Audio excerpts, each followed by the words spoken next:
Agora, sobre essa possibilidade do STF estar legislando, vamos ouvir então o integrante, do Congresso Nacional para a gente poder falar sobre esse tema.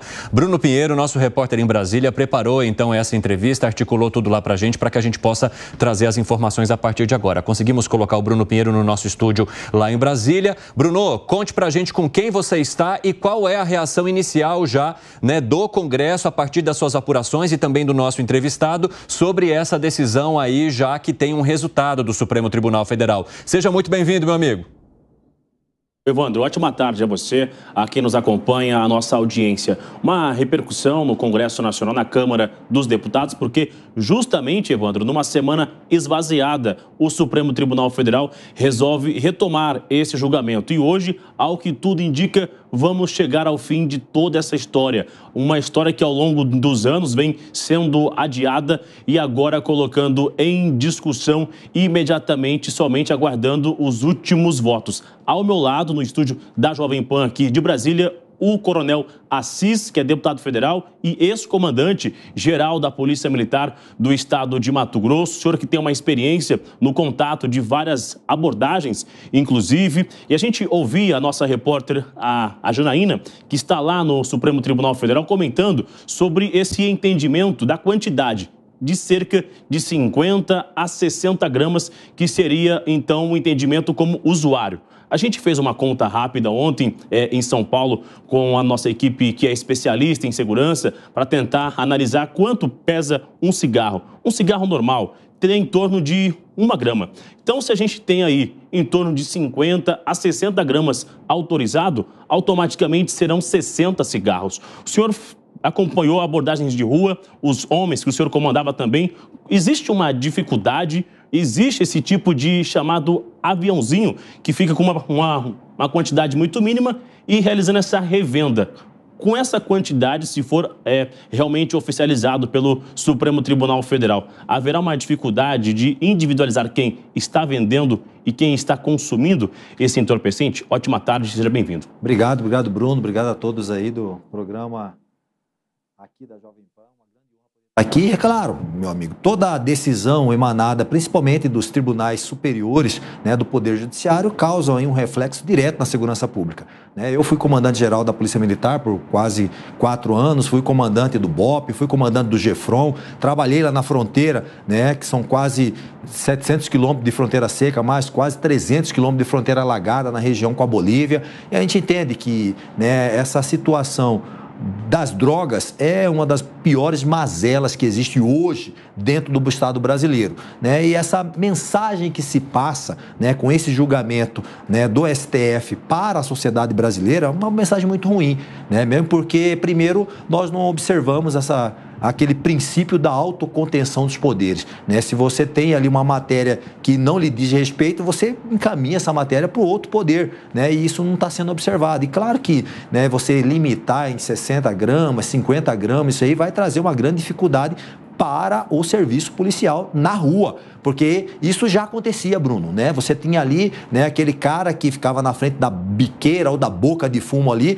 com uma pequena quantidade de droga ali, dando aquela miguezada ali, dando aquela ideia ali, e você abordava o cara tinha 2, 3 cabecinhas ali. Realmente agora isso vai estar, vamos dizer assim, liberado. Isso é muito ruim. Eu entendo que é uma mensagem ruim que se passa à sociedade brasileira. Mesmo porque, Bruno, eu entendo que qual que é o objetivo da proibição? O objetivo da proibição, ela é impedir que você tenha novos usuários, novos dependentes.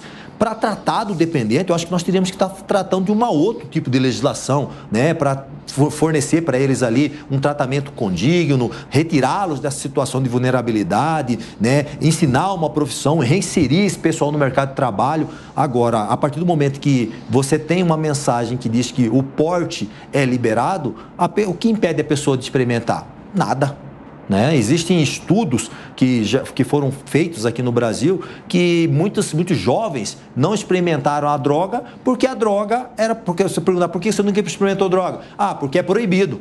Então, se existe uma possibilidade de acesso, ela fica mais tentada a experimentar. Outros estudos dizem que a maioria dos jovens experimentam aí a bebida alcoólica. Por quê? Porque não existe uma restrição. Existe uma restrição, sim, pela questão da idade, mas aí a pessoa vai numa festa, tem acesso, vai a um mercado, né, menor e consegue ali fazer uma aquisição. Então, realmente vai ficar uma coisa, eu acredito que é uma mensagem ruim que está sendo passada hoje para o Estado brasileiro. O julgamento está em andamento. Eu aproveito para chamar na conversa também Evandro Cini, assuntos que repercutem e dividem opiniões de diversos ângulos em uma só ideia que está sendo analisada no Supremo Tribunal Federal. Exatamente, Bruno. Eu quero aproveitar e perguntar ao deputado, e seja muito bem-vindo aqui ao 3 em 1, deputado, como é que o senhor avalia esse julgamento acontecendo no Supremo Tribunal Federal e não ser uma delimitação que passe pela opinião única e exclusiva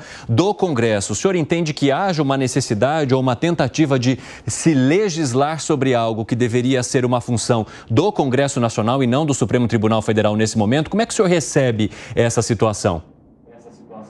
Olha, Bruno, eu fico muito preocupado com o rumo que está tomando, né, o Estado brasileiro. Eu acredito que os três poderes, eles têm que estar de acordo com o que reza a Constituição, né, independentes e harmônicos entre si. Isso é fato, né? Agora, a partir do momento que um poder começa a entrar dentro da seara do outro poder, realmente eu não sei quem ganha, mas quem perde é a sociedade, né? Nós temos isso muito bem delineado. O próprio ministro André Mendonça já se manifestou falando que ele entende que essa matéria é uma matéria do Legislativo. Isso já está tramitando, né, no Congresso Nacional, saiu do Senado, veio para a Câmara, passou na CCJ, agora aguarda, né, o presidente Lira, né, expedir ali a comissão especial que vai tratar do assunto. Agora, o trâmite legislativo, ele leva um tempo, né? Então, realmente, eu acredito que dentro do que nós falamos lá atrás, do princípio da autocontenção dos poderes, isso deveria ter tido um pouco mais de sensibilidade na análise dessa matéria.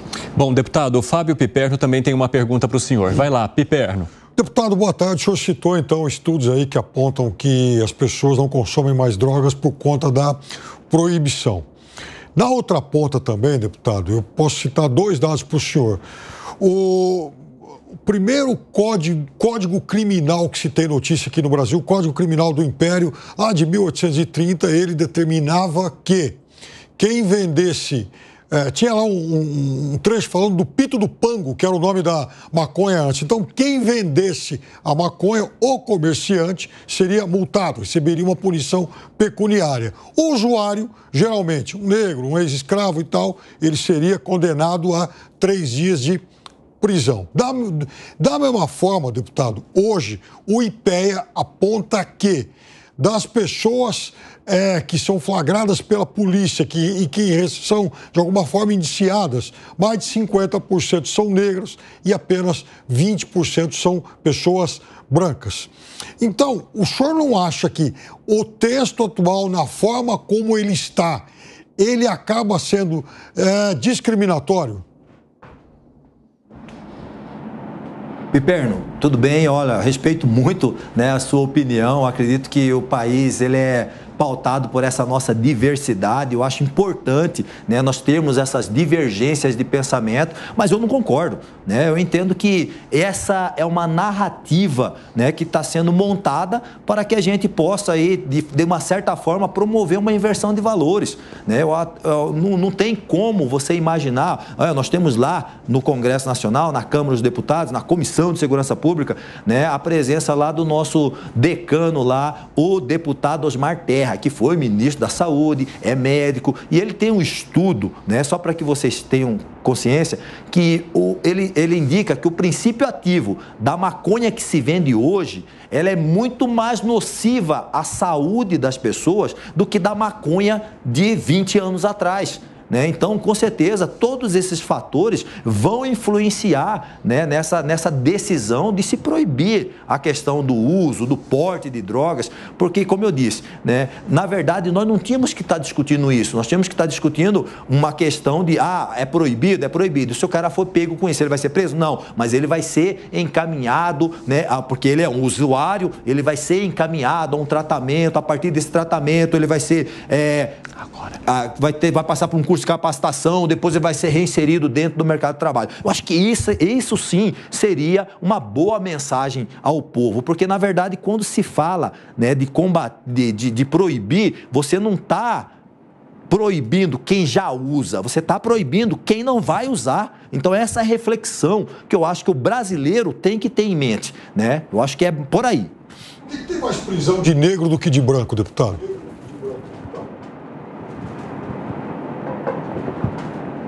O senhor ouviu, deputado? Ouvi, Piper, não. Pergunta de novo, Piper. Então, deputado, eu perguntei por que os estudos apontam que há mais prisões de negros do que de brancos nessa questão das drogas? Não, eu acho que isso aí é uma grande narrativa que foi criada aí justamente para tentar deturpar esse tipo de situação. Esses estudos, né, geralmente são feitos aí por ONGs que tomam, né, desse caldo progressista que nós temos aqui, porque na verdade todo mundo sabe que se a pessoa for menos favorecida, ela não quer que o seu filho entre e enverede pelo caminho das drogas. Ele não quer que o seu filho, né, seja aliciado pelo tráfico de drogas. Então, na verdade, é como eu disse, é um conjunto de narrativas para tentar se justificar uma coisa que, se a gente for colocar na ponta do lápis, não existe justificativa. Vai lá, Gustavo Segré. Deputado, boa tarde. O senhor trabalhou nas forças de segurança, e a dúvida que fica é, tendo uma determinação do STF agora, maioritariamente, que não é crime, e tendo uma lei que assegura que é crime, como fica a vida do policial que eventualmente vai abordar a um usuário e vai resolver de que forma? Através da determinação do STF ou através da determinação do Congresso? Segredo, eu acredito que, né, infelizmente, né, as nossas forças policiais no Brasil todo, eles acabam sendo impactadas, né, por esse tipo de decisões, né, advindas aí de tribunais superiores que acabam tendo um impacto, né, dentro da segurança pública. E isso, assim, a gente respeita muito, né, o poder judiciário, isso é fato, né, mas a gente entende que, dependendo da decisão, isso acaba gerando impacto. Vide a DPF das favelas, vide outras decisões que são tomadas, né, lá em grau de recurso no STJ, que acabam dando repercussão geral e que acabam inviabilizando, por exemplo, a abordagem policial. Mas, né, eu tenho plena convicção que as instituições, né, de segurança pública no Brasil vão acabar se adaptando, porque, na verdade, hoje parece que está mais difícil ser policial na atualidade, porque você tem todos esses óbices, né, que acabam aí inviabilizando o seu trabalho. Deputado, muito obrigado aqui do nosso estúdio. Bruno Pinheiro, as nossas perguntas já estão sanadas. É contigo aí em Brasília. Evandro, hoje na parte da manhã a gente conversou ao vivo aqui também na Jovem Pan com o senador Efraim Filho, que é justamente o relator lá no Senado Federal, fez uma articulação, diversas audiências e agora espera também em relação a este resultado, a este julgamento que está em andamento. Vamos rever rapidamente essa entrevista com o senador Efraim Filho. O Congresso Nacional se antecipou a essa discussão, né, que o Supremo Tribunal Federal já traz nesse debate, que você falou aí está 5-3, teve o voto do Toffoli agora mais recentemente, que no meu entender se aproximou mais da tese daqueles que são contrários a uma descriminalização pura e simples, né, do porte da maconha, mesmo em pequenas quantidades. Então diria que está 5-4, faltam 2 votos. Ou seja, o resultado é imprevisível. Então, esse é o cenário de hoje. E qual foi a linha do Congresso Nacional? Eu, como líder do União Brasil e relator da PEC, nós entendemos que o Estado brasileiro não está preparado para a descriminalização e a sociedade brasileira não quer a descriminalização das drogas. Por quê? Pesquisas de opinião pública mostraram que 70% da sociedade é contrária. Ela não quer essa descriminalização, porque só quem tem um dependente químico no seio da sua família sabe o quão desestruturante e quão nocivo para aquela relação familiar é a presença da dependência. Todos nós conhecemos esses testemunhos. São casos de aumento da violência doméstica, roubo e furto dentro da própria casa para poder financiar o seu vício, e é nesse sentido que a sociedade é contra. Na saúde pública, também um desastre. porque as nossas casas de reabilitação, centros de tratamento e de terapêutica, hoje já não suportam a demanda que existe. Imagine com a liberação, né, do consumo, que normalmente, e é o que aconteceu lá fora, leva a um caso da explosão, né, da dependência química. E para concluir, André, além do impacto na saúde pública, o impacto na segurança pública. Ninguém questiona. Descriminalizando a droga, aumenta o consumo. Aumentando o consumo, se financia o narcotráfico. E financiar o narcotráfico é estimular o crime organizado, que é o maior responsável hoje pela escalada da violência que toma conta das cidades. Esse é o relator, o senador Efraim Filho, relator do assunto lá no Senado Federal, explicando as consequências sobre utilizar este entorpecente. Aqui no estúdio, muito obrigado. A entrevista do senhor, muito esclarecedora, dá para entender um pouco mais sobre este assunto, que ainda divide opiniões, não tem uma ideia objetiva, muito clara sobre isso, mas que agora está numa reta final na Suprema Corte. Muito obrigado. Obrigado, Bruno. Com certeza, a reflexão que o senador Efraim fez aqui, ela é fantástica, né? Eu entendo que, né, nós vivemos dentro desse emaranhado do tráfico de drogas aí, uma oferta e uma procura. A partir do momento que você promove uma descriminalização, mesmo que indireta, da droga, você promove, né, o aumento das pessoas que são dependentes. A partir daí, você vai ter pessoas que vão buscar adquirir essa droga, que é adquirida de forma ilegal, e isso vai financiar toda essa rede, né, maléfica que é o tráfico de droga e que com certeza traz a rodo furto, roubo, né, homicídios, porque o cara não vai pagar sua conta, o cara vai lá e vai passar o cerol, vai matar mesmo o camarada lá que é o dependente, e outros crimes correlatos que vão vir a rodo, né, vai aumentar o número de dependentes nas ruas, as cracolândias, né, nas cidades irão aumentar, né? Prova viva da liberação das drogas são as cracolândias que existem aí. É só ir lá e fazer a prova real dos 9. Evandro Cini. Muito obrigado pelas informações, Bruno. Agradeço também a participação aí do deputado Coronel nessa conversa conosco ao vivo aqui no 3 em 1. Um abraço para vocês, até a próxima.